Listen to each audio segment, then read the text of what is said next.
We're live. Today we talk about strategy number 17 from the 33 strategies of war. And this is the divide and conquer strategy. Defeat them in detail. Here's a little intro to this chapter. It says, never be intimidated by your enemy's appearance. Instead, look at the parts that make up the whole. By separating the parts, sowing dissension and division, you can bring down even the most formidable foe. When you are facing troubles of enemies, turn a large problem into a small, eminently defeatable parts. Wow. Pick them apart, basically. It's amazing. Yeah. I like the part where he also says that, look at the joints. That's the weakest part. Yeah. And I remember people that have taken karate and stuff like that, if you go up to an opponent that's much, much taller than you, take him at the knees. Mm-hmm. Nobody can stand a kick from the side. Like if you go whack and you take him out at the knees. I mean, it's brutal, right? But Yeah. it's amazing. And it's true. The joints are the weakest parts, right? So, and if you apply that to business, where is their weakest point? It's just a matter of analyzing your opponent and figuring out what makes them tick. Yeah. Yeah, I mean, the previous strategy had to do with finding out the source of the power, right? So, and then attack that. This strategy has to do with you have a very strong opponent, enemy, and how can you divide that enemy to weaken them, basically? Because Remember, the strength is in the numbers, or in the fact that they're more powerful than you. There's more of them, let's say. remember one of the 48 laws, I don't remember which one now, 48 laws of power. It said that everyone has a kink in the armor. Yeah. Everybody has a weak point. Identify that point and Yeah, the weakness. Yeah, it's amazing. You really got to analyze your opponent, study them to be able to do so. And back then, we're talking about these people, these warriors were strategists, no doubt about it. They would want to fight on their own terrain, which was very important to them. They would try to get high ground, Like, for example, at the marathon for the Athenians, they wanted to get the Persians in that area because it was a narrow strip of land that you had hills and mountains that narrowed the path because of what Mother Nature put there. So by narrowing the path, only a few of them could come through, and they could take on those few coming in, as opposed to the massive army that they had. Mm-hmm. It's brilliant. I mean, that's picking the terrain to fit your most important goal, which is to defeat them. I mean, it's Yeah, because at that point, even though there are many, many more than the Athenians or the Persians, or many more, you can't fight in a small space. You can only have so many. right. What I'm picturing is two mountain. Yeah, like the movie sides. 300. Yeah. Those are the Spartans, but like the movie 300, same thing. I think that's part of why they defeated the Persians. I think so. One thing I thought interesting is he says you divide their mental states also. So like if you're trying to disassemble, let's say, an organized force, you divide them. You create different ideas, and they're no longer unified. That makes them weak. And that is pretty interesting, because that's like mental warfare. Oh, absolutely. Division amongst the ranks. Yeah. They're no longer united with a common goal, right? They lose a portion of the vision, let's say, and then they become weak. Yeah. Yeah. It's well, Mao Zedong did that. He realized early on that the peasant population was the strong leadership that he had to have in order to defeat. And, he catered to them, and they brought about the revolution, and they destroyed the opponent. It's super interesting. He talks about the Romans were a fighting force to contend with, and the Romans had it down to a science. And so he says, Robert Greene says, when the Romans were going to fight, they put their weakest soldiers in the center, surrounded by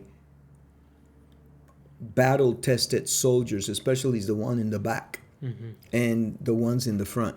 So they knew that, they were commandeered by people that, had fought before. They knew what they were doing, and they were savage, right? And so they would move forward. But they would never put the weakest ones in the front, because they would be the ones that would be scared most easily and then run. And if they run, then that destroys the morale of the entire group. And so, it's brilliant. And it makes sense when you read into it, right? Yeah. Yeah. I think the same goes for business.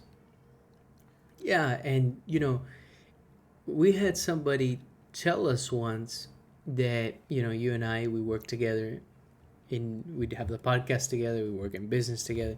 And somebody once said, it was coming across from the angle of like, that I needed to do my own thing, And I remember leaving that conversation and thinking, that's interesting, because to a certain extent, he is trying to that person was trying to divide, let's say, our force, which we do a lot of things together. We do some things independently. Mm-hmm.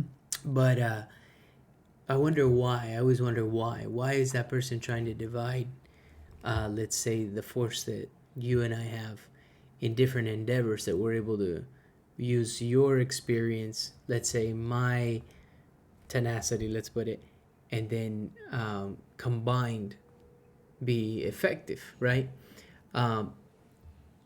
And I think that I thought that was interesting, and I wonder if that person was trying to create like a wedge, like you say.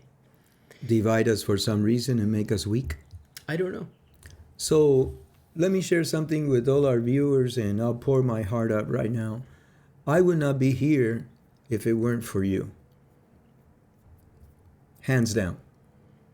This is not a battle that I wanted to take in my later years of 66. Okay? I wasn't interested in doing a podcast or going into Instagram. And if you didn't lit that fire in me, this would not have occurred. Our paths would go in different directions. I would not be doing this. I'm doing this because I consider it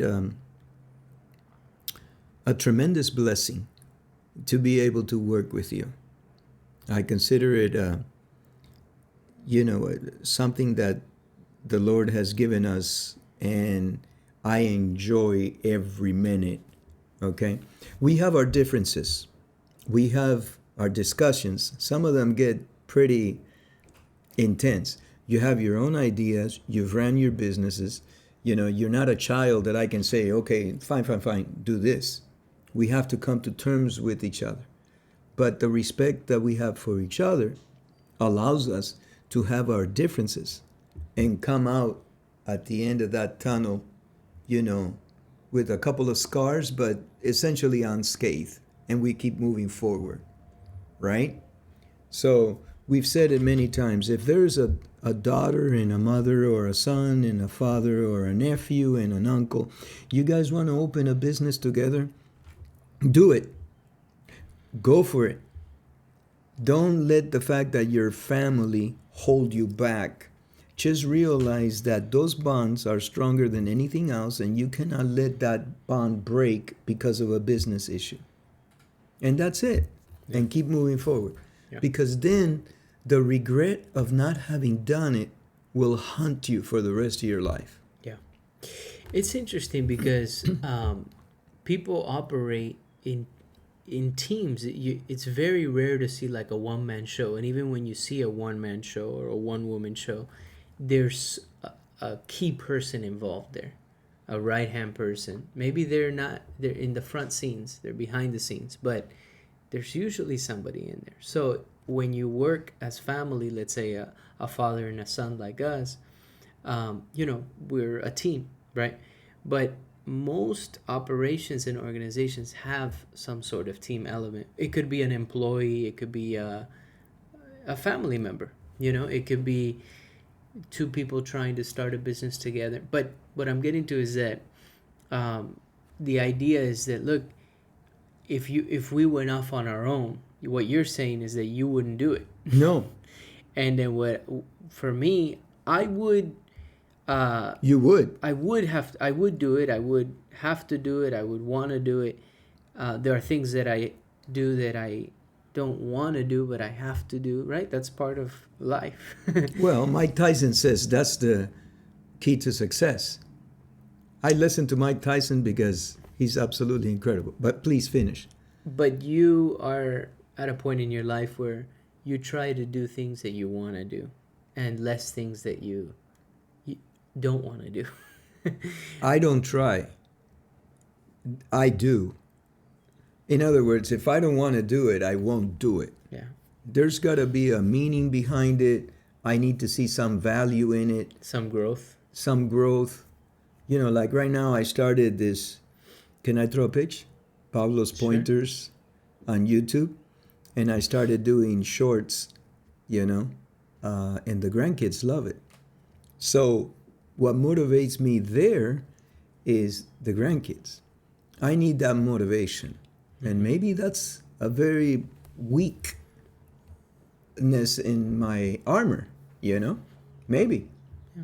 But I guarantee you, if you had not taken the first initial steps and guided me in this direction, So I would not have, I'm telling you hands down, I would never have done it.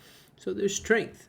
You bring something to the table, I bring something to the table. And I think that that one individual, going back to it, were they trying to divide that strength? I think of... I think they were trying to divide us, Mike. Maybe. But what's the purpose? What would this individual gain by dividing us? I don't know. Your mom, my grandma, always used to say that her father would tell her and her sister. Mm-hmm. So that would be your great grandfather telling your mother as a child, saying no, my grandfather. Your grandfather, I'm sorry, would tell your mother that there was strength in her and her sister sticking together. Correct. And I always remember she would tell us that, que la unión está en la fuerza. Right. La fuerza está en la unión. And to stick together. The other way around. La unión está en la fuerza. En la unión está la fuerza. En la unión está la fuerza. Yeah, there's strength in unity. Yes. And part of that came because I think that your mom had already lost her mother at a very young age. And so, and then your mom, my grandma, ended up being an orphan at the age of 12. Correct. But these words were given to her by her father before he passed. Yeah. That they had to stick together no matter what, her and her sister. And so that stuck with me always, because if somebody came and tried to separate them, I know that grandma would have fought tooth and nail to keep them together. Correct. And she did her whole life. She took care of her sister her whole life. She dedicated herself. So let's take a look at what you just said. She was 12 by the time my grandfather died. Yeah. So these words of wisdom was given to her when she was a child. Yeah. 10 years old, 9, maybe 11, right? Yep. Okay. And she took them to heart. And what was the outcome of that advice? My aunt and my mother lived together all their lives. Even when we came from Cuba, we rented a house, and I had 2 sets of parents. My mom and my dad, and my uncle and my aunt. Yeah. which was a pain in the neck because I would need two sets of okays to go. Like, I want to go to the mountain. My mom would say, yeah, go ask your aunt. I had to get to, anyway, we're in sidetracked, but But there was oh, strength in that unity. yes, So it's en la unión está la fuerza. yes, Yeah. And a lot of people, unfortunately, in families seem to get separated. unfortunately. And it could be because of petty things. Yes, usually. Or it could be because of a very serious thing. And Yes. maybe there's reason for you not to Yes. talk to that person. Yeah. But I thought that was very interesting because how strong is your bond? You know, I remember in chemistry they would teach us the covalent bond, the hydrogen bond. There was a third one.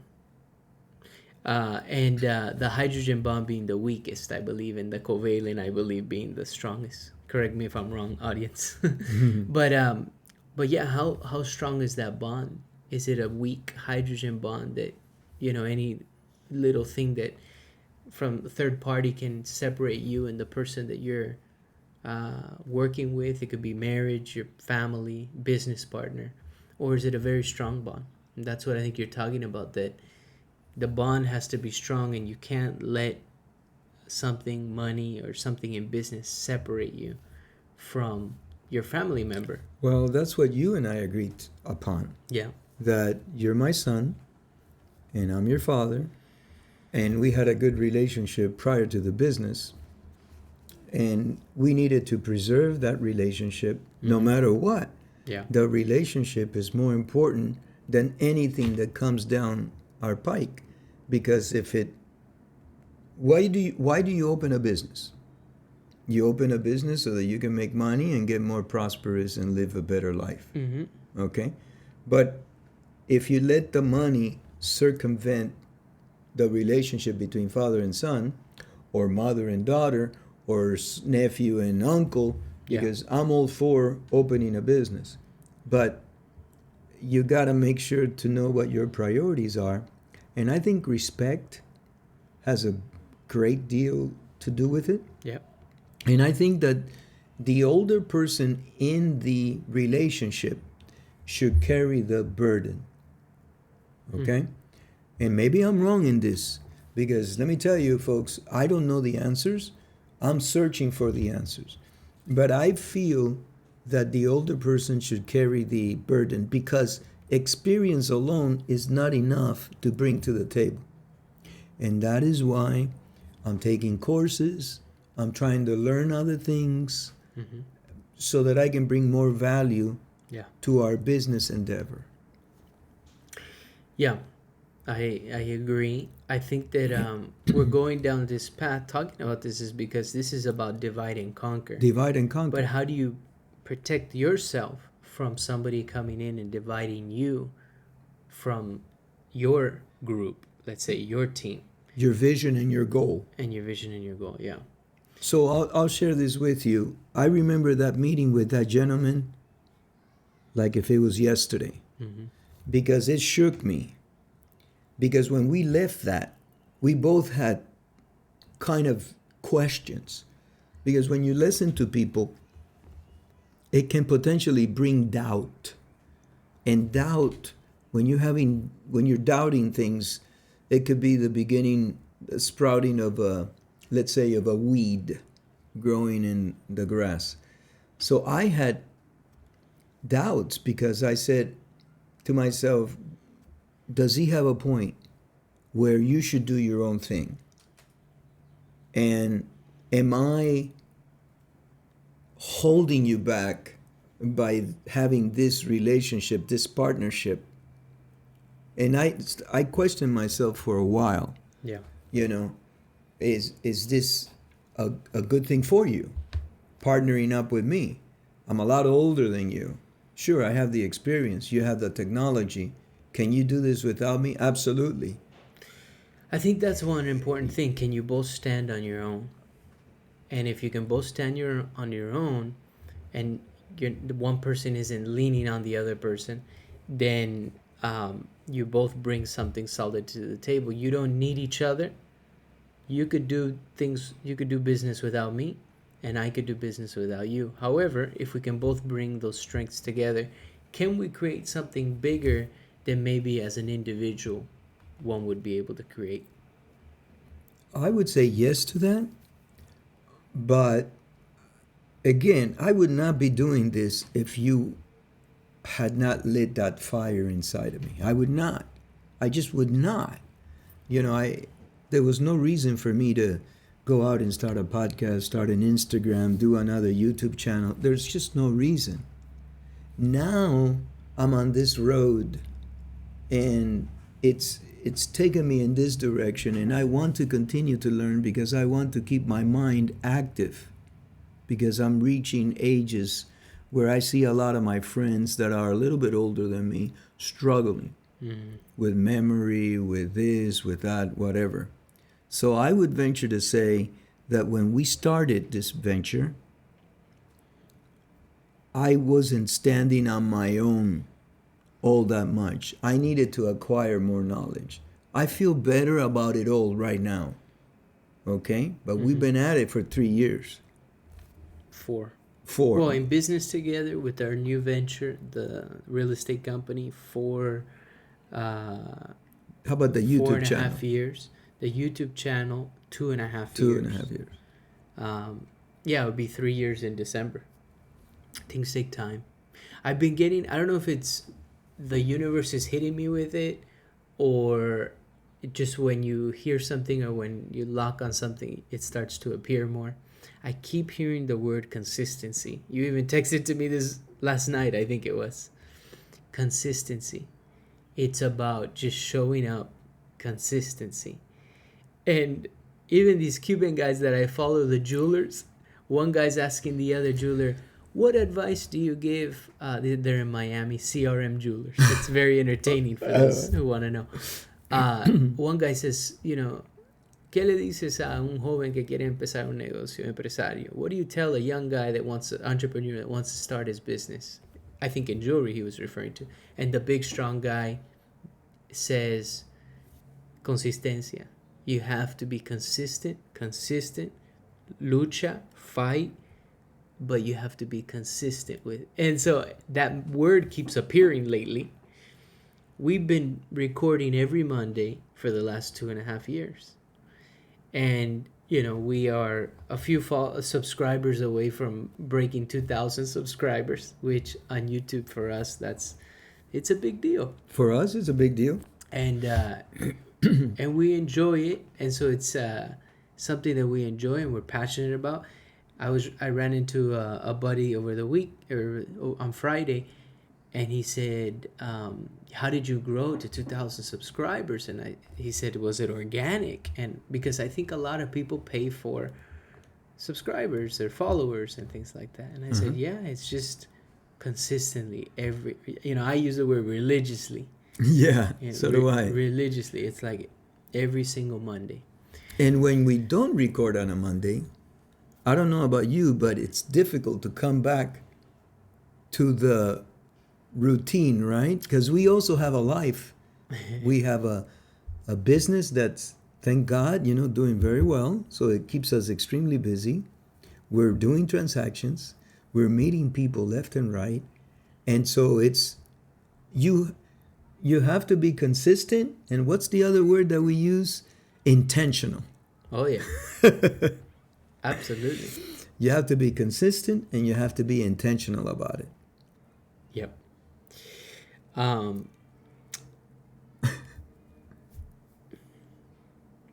One of the things I thought was pretty cool about this strategy is that Greene gets into our ancestors, that they survived by having a tribe. That's how they survived. And they protected each other. And, we forget in modern society that we are here to protect each other. We forget because back in the day, if you didn't have other people that could hunt with you, or if you didn't have other people that could help protect you and your family, let's say, you were weaker and the weaker would die off. And so this sense of tribe, which eventually turned into, let's say, like a town a town that was your tribe, let's say, and then a city, and then it becomes so big that we don't realize that we're out there, we're all one group at the end of the day. And I thought that was just a cool uh, thing he brought up, because we forget we're all a group. There's a lot of division that occurs in the minds, and division just in general. And when Greene got into Sam Adams and the whole Boston Tea Party, and it was a good refresher for me because I hadn't read any of that regarding the uh, Sons of Liberty and how the colonies got their independence from the English and everything. It was a really good reminder. But Sam Adams had this fire that he would write, and he was a really good writer, but he couldn't turn it into like action until he began to write in a way where the English started putting more pressure on the colonies. And then he created like this hymn along with the Sons of Liberty and this movement, which eventually took action. And here we are today, because of a lot of those movements that he did. Yeah, I'm also following, like every minute I can, I'm trying to learn something from the Stoics, Mm-hmm. right? And the Stoic philosophy and so forth. And you said something right now that's extremely important, and that's they took action. And why do I bring the Stoics up? Because a lot of people are of the idea, your thoughts, what you think is what you become. Okay? But when you start learning about the Stoic philosophy, they agree. Your thoughts are what make you the life you have. But there's another ingredient, and that's taking action. Because your thoughts alone, you can't think yourself into wealth without action. You just can't do it. You can think yourself into wealth by saying, okay, I'm going to change this little thing here today, and I'm going to change this other little thing here today, and then the next one tomorrow, and this one may bring you back. But you got to keep changing, because growth does not happen in the comfort zone. Yeah. If you're in your comfort zone, you're not growing. You have to feel uncomfortable so that you can continue to grow mentally, physically, emotionally, psychologically. I don't care what you have to step out of your comfort zone. And I've been doing a lot of that lately, and it's very uncomfortable. Yeah. Very uncomfortable, but yeah, we have to ask ourselves, what activities do we actually need to do, take action on, that will move the needle and force us to get a different result. Exactly. So, just for the record, I'm very happy and content with the relationship that we have and where we're leading. And but I remember that conversation extremely well, and it left me with a few doubts. And the doubts were, am I hurting you? Am I harming you? Am I holding you back because of my preconceived ideas, which could be equated to so-called experiences? Because you can tell when you're talking to an old dog, What is that saying? Set in their ways. Yeah, you can't teach an old dog new tricks, I'm here to tell you, the old dog can be flexible and open his mind or her mind and try to learn new things for the betterment of everything that's happening, whether it's a partnership, a business relationship, or whatever. Once we get set in our ways, that could be not too good. You got to continue to change. Look at this thing in AI. Yeah. So anyway, we got sidetracked a little bit. Yeah. But we're still talking about what they say, divide and conquer, you know? Yeah. Yeah, I think divide and conquer is when you're, let's say, using it against somebody else, right? How are you going to separate this force that you're going up against to give you the best chance of winning? But in terms of protecting yourself, Right. when people are trying to separate you, which I think is a very common thing in business. Look, in real estate, they're constantly trying to take you from your broker, let's say. You're an agent at an office, and this agent saying, I can give you a better commission rate, I can offer you better benefits, I can whatever it is, right? And I can give you these listings, these opportunities. So it's constantly, so they're trying to separate you from the relationship you have. That's business. That's With my broker. with the broker. But it's not only with the broker, it's in any industry. They're constantly trying to sever the relationship you have. You know, our good friend used to sell paint, to body shops. It was all about the relationship, and he would talk about how he would try to get such a strong relationship with the, let's say, body shop, that they couldn't buy paint from anybody else, almost like the mafia.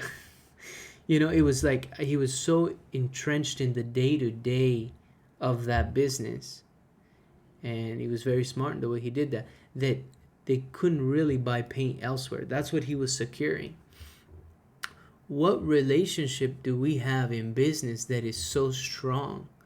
Very few. And constantly people are trying to divide and conquer. They're trying to take that relationship from you because it means income. You have an insurance agency with many clients. Somebody else has another insurance agency and wants, and meets one of your clients and wants to take them from you, right? So how strong is that relationship where they say, no, I'm sticking with Pablo and his team because I've been with them for so long and they've taken care of me for so long? How strong is that? That's the same thing. That's divide and conquer. Because if I'm your competitor, I'm going to look for ways to steal that client from you. Sure. And it all boils down to, well, some people value service and some people don't. Price. We've come across people that, realtors are a dime a dozen. You're talking about insurance. Realtors are a dime a dozen. I guess insurance agents are too. But what it comes down to is, what makes you different and why are they with you? The customer service. Customer service, and how, and sometimes also it's contact. Let's say that in real estate you buy a home every 7-10 years, whatever it is that person a part of your life throughout those 7-10 years, or do they just appear when it's time to buy or sell? How strong is that relationship? Anyways, I think you pertinent. And I can improve on that. Yeah, I agree. I think it's pertinent to this because if it's not a strong bond with your client or customer or whatever, anyone else can come in and divide and conquer. And so I look at it as the other way, because when you say the other way, more of like strengthening the bond, the unity, okay, with your group, your team, your partnership, as opposed to divide and conquer an enemy. I'm looking at it more as like, how can I strengthen my relationships? The opposite, right? But if I'm on the attack, it's going to be divide and conquer. Well, one of the things that we could rely on, there's many factors, but I like to think about merit. What merits this, let's say? For example, in my insurance agency, I have another son and another daughter working there. Mm-hmm. However, my office manager is neither one of them. It's somebody else. And why? Because that lady, well, first of all, they're all like family now. We've been together so long, they're all like family. But that lady had the skills, okay, at the time to be an office manager, and she's a very good office manager. And so I chose her over my daughter and my son because they didn't have those skills, and I wasn't going to put them in that position. Now, my son wasn't there yet at that time, but so she's my office manager and remained my office manager.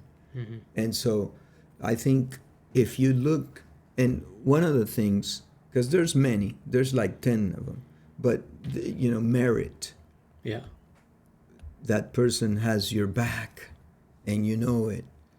They go beyond the call of duty, right? And you just take care of them. And so I think merit is one of the measuring guidelines, let's say. There's a few. I agree. Yeah. But yeah, it's this chapter, folks. If you read the chapter, it's got all kinds of pearls in there. Because Robert Greene, another thing, Robert Greene has a way of storytelling history. Yeah. That really grips at least me. Because I've read some of this stuff before and forgotten it, right? Now I'm reading it and I'm able to pluck it into, I think, a little deeper, because I think Robert Greene has a gift of storytelling, and he puts it in his format. That's why every time this man writes a book, it takes so much out of him. He's devastated. He's exhausted.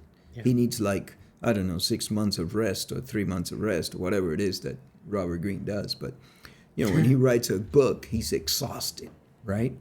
And I think also you're a huge fan of history, and so am I. Yeah.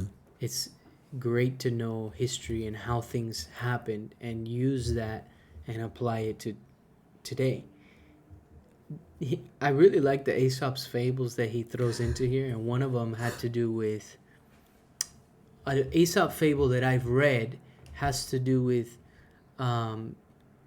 actually it was in one of the previous strategies where the fox goes up to the lion that's in the cave, and there were footprints going into the cave but no footprints coming out, and the lion says, "Oh, I'm hurt, I'm old, come in, let's talk."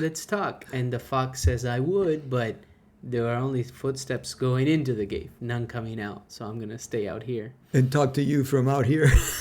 And the lesson is you can learn by other people's experiences. You don't have to make that mistake and get eaten. And that's the lesson, and that's what history teaches us. We can learn by other people's experiences and history, and I think that's why it's really cool to bring it to the current and apply it today. I love it. Anything else? No, I love it. Okay, well, we'll wrap up strategy 17. All right. With that, thank you. Thank you.